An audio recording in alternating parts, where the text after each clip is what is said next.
আল্লাহ সুবহানাহু ওয়া তাআলা ১২ মাসে বছর সৃষ্টির আদি থেকেই তিনিই তৈরি করেছেন। সূরাতুত তাওবার ৩৬ নম্বর আয়াতে আল্লাহ তাআলা তা স্পষ্ট করে বলেছেন। তবে হ্যাঁ, এই ১২ মাসে বছরের মধ্যে ৪ টি মাসকে আল্লাহ তাআলা পবিত্র বা সম্মানিত মর্যাদাময় বলে ঘোষণা করেছেন। এই ৪ টি মাসের অন্যতম একটি মাসে আমরা অবস্থান করছি। আর হ্যাঁ, এই ৪ টি মাস ধারাবাহিক ৩ টি জিলকদ, জিলহজ আর মুহাররম, চতুর্থটি হলো রজব। আবার অপরদিকে হাজ, ইসলামের পঞ্চম স্তম্ভ। হজের মাস হলো শাওয়াল, জিলকদ এবং জিলহজ। এই দিক থেকে জিলহজ মাস যেমন হজের মাস, ঠিক এমন ৪টি সম্মানিত মাসের মধ্যেও একটি।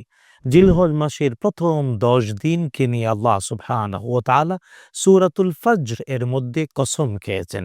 আল্লাহ তাআলা বলছেন, বিসমিল্লাহির রহমানির রহিম, ওয়াল ফজর ওয়া লায়ালিন আশর ওয়াশ-শাফঈ ওয়াল ওয়াতর। আল্লাহ তাআলা কসম খেয়েছেন যে ১০ দিবসের, এই ১০টি দিবস হলো জিলহজের ১ থেকে ১০ তারিখ পর্যন্ত। যদিও মুহাম্মদুর রাসূলুল্লাহ সাল্লাল্লাহু তাআলা আলাইহি ওয়াসাল্লাম স্পষ্ট করে বলেছেন, রাত হিসেবে পৃথিবীতে শ্রেষ্ঠ রাত হলো রমাদান করিমের শেষ দশকের রাত, আর দিবস হিসেবে পৃথিবীর শ্রেষ্ঠতম দিবস হলো জিলহজ মাসের ১ থেকে ১০ দিন পর্যন্ত। এমনকি রাসূলুল্লাহ সাল্লাল্লাহু আলাইহি ওয়াসাল্লাম এটাও বলেছেন, আফদলু আইয়ামিদ দুনিয়া, পৃথিবীর সর্বশ্রেষ্ঠ দিবস। অন্য হাদিসে আসছে, এমন দিবস তলাআত আলাইহিশ শামস, সূর্যের উদয় হয় এমন শ্রেষ্ঠতম দিবস হলো জিলহজের ১ থেকে ১০ দিন। আর এই দিনগুলোতে ইবাদত করা দিনের কারণে, মাসের কারণে, হজের কারণে অনেক বেশি মর্যাদাময়। তাই জিলহজ মাসের ১০ দিন আমরা চেষ্টা করব ১ থেকে ৯ তারিখ পর্যন্ত রোজা রাখতে, তেলাওয়াত করতে, সাদাকা করতে, এমনকি যে কোনো ভালো কাজ। আর এই ভালো কাজ এর মর্যাদা হজের মাস, হজের দিবস, পবিত্র বা সম্মানিত মাসের কারণে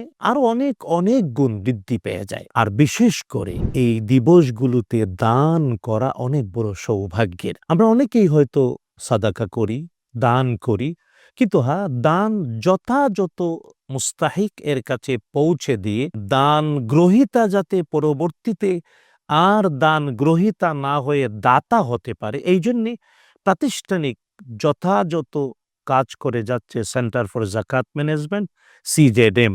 সুতরাং আমরা যারা জিলহজের এই ১ থেকে ১০ তারিখ অথবা জিলহজ মাসে অথবা যে কোনো সময়ে দান সাদাকা করতে চাই, আমরা সেন্টার ফর যাকাত ম্যানেজমেন্টকে ওয়াকিল হিসেবে ব্যবস্থাপনায় দায়িত্ব দিতে পারি। কারণ বিগত ১৭ বছরে প্রায় ১৯ লক্ষ পরিবারের দারিদ্র্য বিমোচনে প্রত্যক্ষ অভিজ্ঞতা সম্পন্ন বিশ্বস্ত প্রতিষ্ঠান সেন্টার ফর যাকাত ম্যানেজমেন্ট। আমরা নিজেও এই প্রতিষ্ঠানের সাথেই জড়িত। তাই আপনাদের সবাইকে বলছি, নিজের দান এবং সাদাকাকে উভয় জগতে সাফল্যমণ্ডিতময় করে তোলার জন্যে CZM-কে ব্যবহার করুন। CZM-কে আপনি বিশ্বাস করুন। CZM-এর মাধ্যমে আপনার দান, সাদাকা এবং যাকাতকে মুস্তাহিকের কাছে পৌঁছে দিন। আল্লাহ সুবহানাহু ওয়া তাআলা আমাদের সবাইকে কবুল করুন। আমিন।